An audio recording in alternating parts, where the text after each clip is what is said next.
Vamos lá, pessoal. Falar um pouco sobre propriedades periódicas, né? Todo mundo aí conhece a tabela periódica, né, que é formada aí pelos seus 118 elementos químicos já conhecidos, certo? Ela é classificada entre metais, não metais, né, e semimetais. Hoje em dia, a classificação é metal e não metal. Pois bem, né? Tem os elementos, né, onde consiste aí o número atômico, né, que é o número de prótons daquele elemento, e o número de massa, que é justamente a média ponderada das massas atômicas dos seus isótopos. Nós vimos que os elementos possuem isótopos, tá certo? E que dentro desses isótopos se faz a média ponderada, e por isso que nós temos aí números decimais.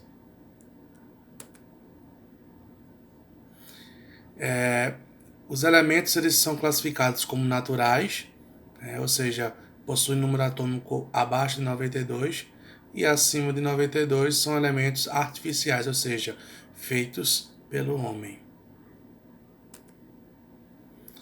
A tabela periódica ela consiste em dois grupos. Existem os períodos e existem as famílias. Os períodos são classificados nas linhas horizontais e as famílias em linhas verticais. E aí, quando a gente faz a distribuição, Linus Pauling, né, os elementos estão lá distribuídos em sua distribuição S, P, D e F, como está aí na nossa representação aí da tabela. Propriedade dos elementos. Olha só, são propriedades que variam em função do número atômico dos elementos, né? E elas podem ser por dois tipos, aperiódicas e periódicas. São propriedades, as aperiódicas, cujos valores aumentam ou diminuem continuamente com o aumento do número atômico. Já as periódicas são propriedades que oscilam em valores mínimos e máximos repetidos regularmente com o aumento do número atômico. Ou seja, vai ter um máximo e um mínimo de acordo com a variação do número atômico. Tá? E aí a gente tem gráfico mostrando, por exemplo, uma propriedade aperiódica e uma propriedade periódica. Observe que nós temos o mínimo, depois aumenta, depois decresce de novo, aumenta e assim sucessivamente. Repetindo, né, são propriedades periódicas, são aquelas que, à medida que o número atômico aumenta, assumem valores crescentes ou decrescentes em cada período, ou seja, repete-se de maneira periódica. E são essas as propriedades que a gente chama de propriedades periódicas. Raio atômico, energia de ionização, afinidade eletrônica, eletronegatividade e eletropositividade. Raio atômico, gente, é o tamanho do átomo, né? A distância do núcleo para sua camada mais externa, seu elétron mais externo. São aquele elétrico de valência, tá certo? Então, definição de raio, né? O centro, né, do círculo até a sua borda, tá? E aí, por exemplo, nós temos esse átomo que possui duas camadas, né?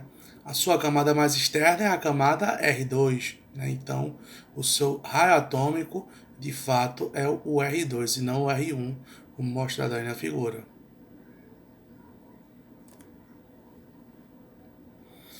Para contar o tamanho dos átomos, devemos levar em conta dois fatores. O número de camadas. Quanto maior o número de níveis, né, ou maior será o tamanho do átomo. Caso os átomos comparados apresentam o mesmo número de níveis, camadas, devemos usar outro critério. E o número de prótons. O átomo que apresenta maior número de prótons exerce uma maior atração sobre os seus elétrons, o que ocasiona uma redução no seu tamanho. E aí o raio atômico ele cresce nas famílias de cima para baixo, ou seja, com o aumento da quantidade de camadas, vai aumentar seu raio, né? E o raio atômico ele cresce da direita para a esquerda, né? Dentro dos períodos, né? Ou seja, da direita para a esquerda vai ter um decréscimo do número atômico, né? Por sua vez, vai ter menor raio atômico se a gente comparar ele em elementos do mesmo período, tá certo? Nós temos aí uma figura colocando aqui alguns valores de raio atômico, né? A propriedade periódica mostrando aí, ó, por exemplo, os elementos da família 1A, né? Lítio, sódio, potássio, rubídio e césio. Observem, né? Tem o aumento, depois decresce dentro do período, sobe, decresce dentro do período e assim sucessivamente. Olha só, a gente tem um comparativo entre raio atômico e raio iônico. Quando a gente tem um átomo que ele perde elétrons, se a gente comparar ele com seu átomo original, ou aquele que perde elétrons, ele vai possuir um raio menor, né? E aí a gente tem um exemplo aí do lítio e o lítio mais. Já para ânions, ou seja, espécies que recebem elétrons, né? Se a gente comparar oxigênio com oxigênio 2-, observem que o oxigênio 2- possui um raio maior do que o do seu átomo original. Energia de ionização, tá? É a energia necessária para remover um ou mais elétrons de um átomo isolado no estado gasoso.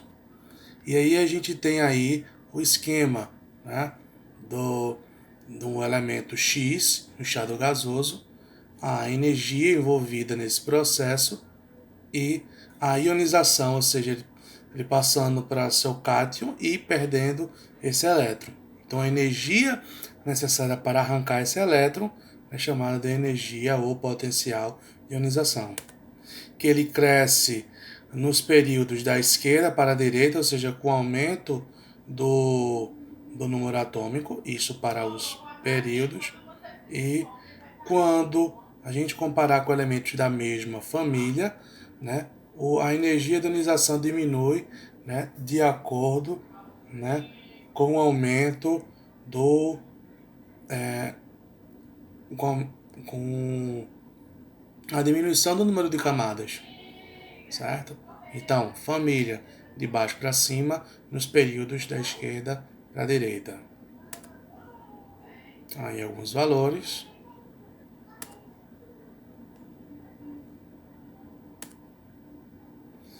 E aí só um lembrete, pessoal. Quando eu tiro um elétron, eu tenho um determinado valor. Agora, se eu pegar aquela espécie que perdeu um elétron e vou ter que retirar mais outro elétron, o valor não vai ser o valor que foi inicialmente. Vai ser um valor bem maior, certo? Nesse caso aqui, 14,9 para o magnésio mais 1. Né?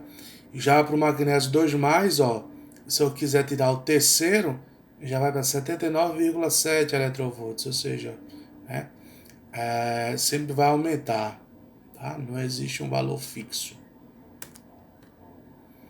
Aí alguns valores. E a energia de ionização com uma propriedade periódica, né? Ela tem seu pico, decresce, depois sobe novamente, decresce, sobe novamente e assim sucessivamente. Afinidade eletrônica ou eletroafinidade. É a energia liberada quando um átomo isolado no estado gasoso captura um elétron, ou seja, na energia de ionização, energia para virar um íon positivo, aqui é o elétron que é bombardeado no átomo no estado gasoso, se transforma no seu respectivo ânion e, por sua vez, né, libera energia. A afinidade eletrônica ela também é igual à energia de ionização, né? Dentro dos períodos cresce da esquerda para a direita e na família de baixo para cima. Aqui alguns valores. E por fim, a eletronegatividade, que é a força de atração exercida sobre elétrons de uma ligação química, tá? A eletronegatividade ela é realmente percebida quando você tem dois elementos químicos diferentes fazendo uma ligação química. Por quê? Porque você consegue perceber essa diferença de força de atração.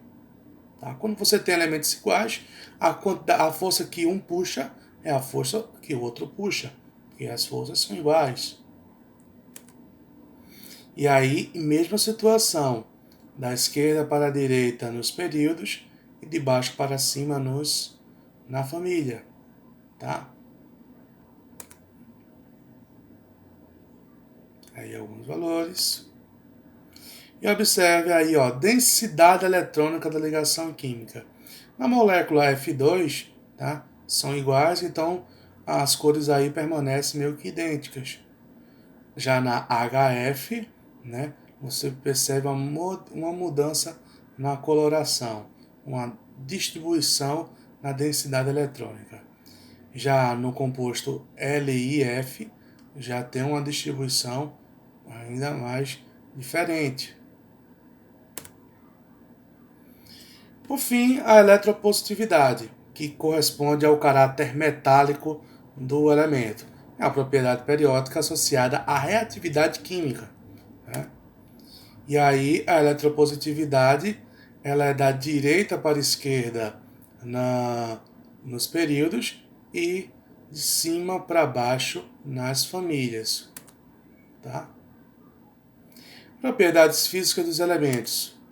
Densidade, relação entre massa e volume de uma amostra, né? Então, densidade, massa sobre o volume, geralmente dado em gramas por centímetro cúbico. E aí, dentro dos elementos mais densos, nós temos aí o ósmio, com 22,57 gramas por centímetro cúbico. Alguns outros valores, densidade. Metais leves são considerados com densidade menor que 5 gramas por centímetro cúbico e os chamados metais pesados acima de 5 gramas por centímetro cúbico.